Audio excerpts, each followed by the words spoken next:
Hai, perkenalkan, saya Ridho Marwara. Saya anak satu-satunya di keluarga saya. Saat ini, saya sedang menempuh pendidikan di sebuah universitas. Hari-hari saya cukup kelam, tidak seperti anak-anak pada biasanya. Saya sering dibully, sering dihina, dan sering diganggu oleh teman-teman sekelas saya. Beginilah kisah saya. Selamat menikmati.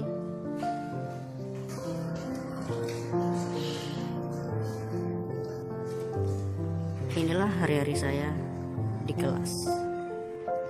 Tiap kali saya datang, pasti ada saja gangguan dari teman-teman. Entah itu mengledek saya dari belakang, melempar-lempari kertas, memukul-mukul saya, mengacak-acak tas saya. Ya, saya sedih, dan saya hanya bisa cuma memperhatikan mereka dengan tindakan mereka lakukan pada saya. Cukup terpukul dengan tindakan mereka, dan semuanya hanya bisa saya pendam dalam hati. Ya, saya tak bisa berbuat apa-apa. Mereka hanya tertawa riang tanpa memikirkan nasib saya. Sedih rasanya, tak bisa berbuat apa-apa.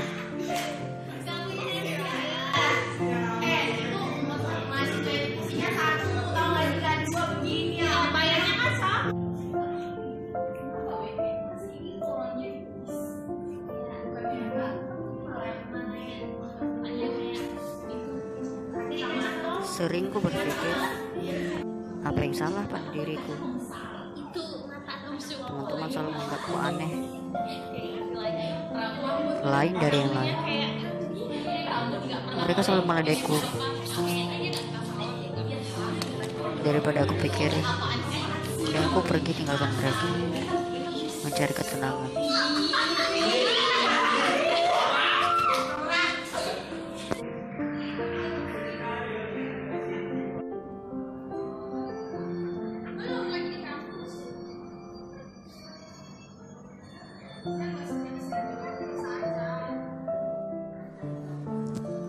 Namun, tampaknya rasa benci mereka padaku tidak berhenti sampai di situ saja. Setiap hari mereka menggangguku, mempermalukanku di depan orang banyak, menertawakan keanehanku.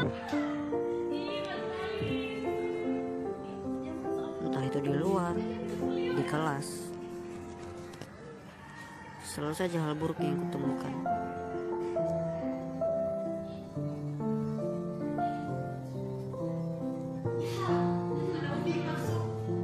Entah apa yang ada di hati mereka. Mereka menghampiriku, mengacak-acak bukuku,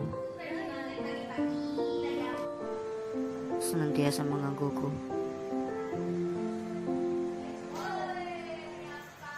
Aku hanya bisa diam. Aku hanya bisa pasrah.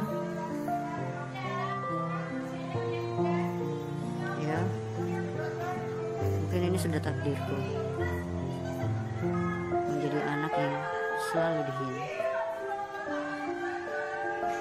diganggu, diharga diriku bagai tak berharga di mata mereka. Tuhan, bukankah Engkau menentukan kami semua ini sama rata? Lalu mengapa aku selalu dianggap beda? Tuhan, tunjukkan aku keadilan.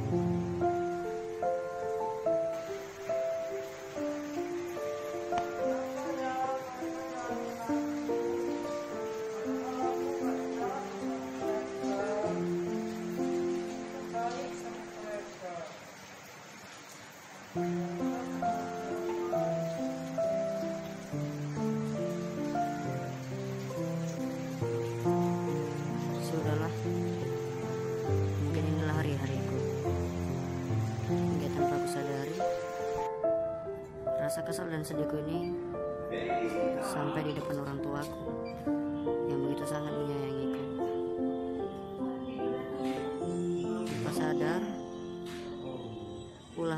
pergaulanku membuat sifatku semakin buruk dan terpuruk. Aku tak bisa berbuat apa-apa di depan orang tuaku. Aku hanya diam, termenung, dan marah.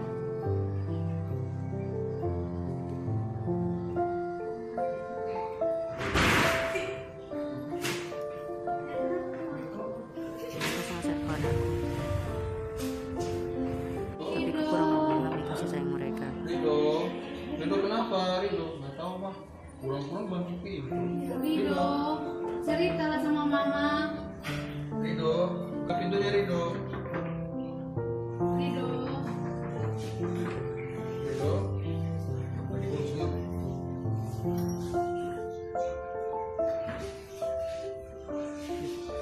Cepat. Rido, Rido kenapa Rido? Rido, Rido kenapa? kenapa do? Kamu dibully teman kamu lagi? Ya do ya. Jawab lah. Gimana nih bang?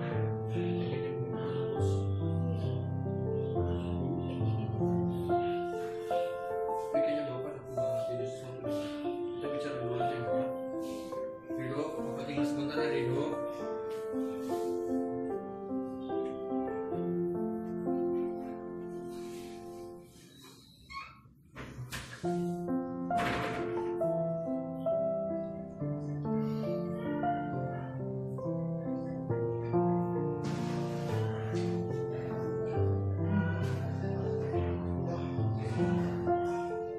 Rido kita bawa balik aja deh. Karena ada beberapa hari ini kan dia terus dia selalu cerita dia dibully sama teman-temannya.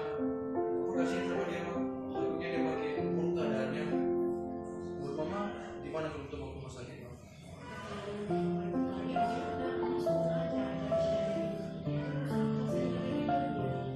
Iya karena aku khawatir nanti pendidikannya terganggu karena dia begini terus. Jadi kalau kita bawa dia. Sering ku bercerita kepada orang tuaku tentang apa yang ku alami. Hingga suatu hari mereka berpikir untuk membawaku ke rumah sakit.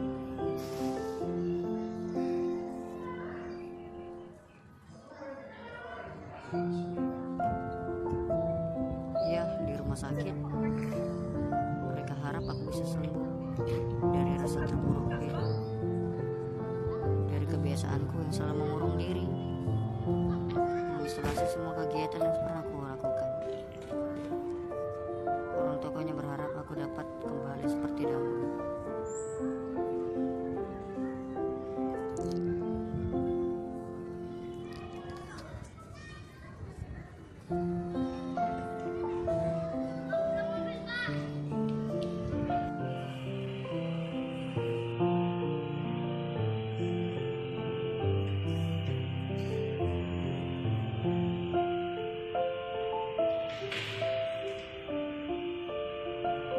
Iya Pak, Ibu. Ada yang bisa saya bantu?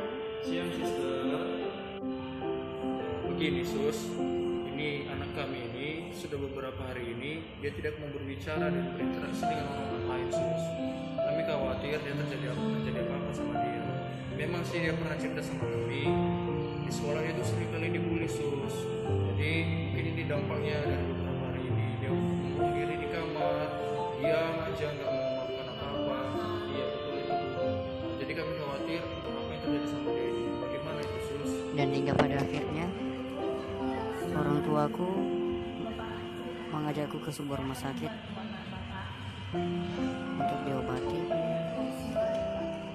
memperkenalkanku dengan seorang perawat untuk memberikan terapi isolasi sosial.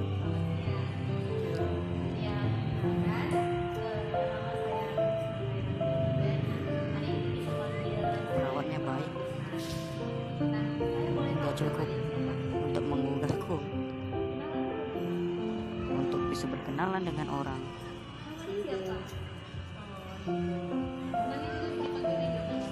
Memperkenalkan keuntungan dan kerugian mempunyai teman, hingga bagaimana cara untuk beraktivitas berinteraksi dengan orang lain.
pada akhirnya aku pun mulai berani membuka diri.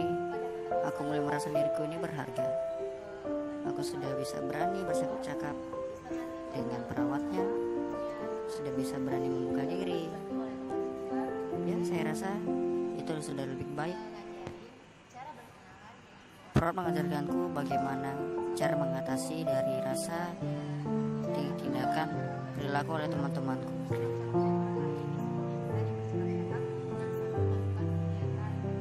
Aku sudah cukup mengetahui potensi yang ada dalam diriku, dan aku pun sudah bisa lebih menerima diriku, berekspresi, dan apa saja yang ku mau. Ini semua karena orang tuaku, teman-teman yang baik padaku, dan terlebih perawat yang membantuku.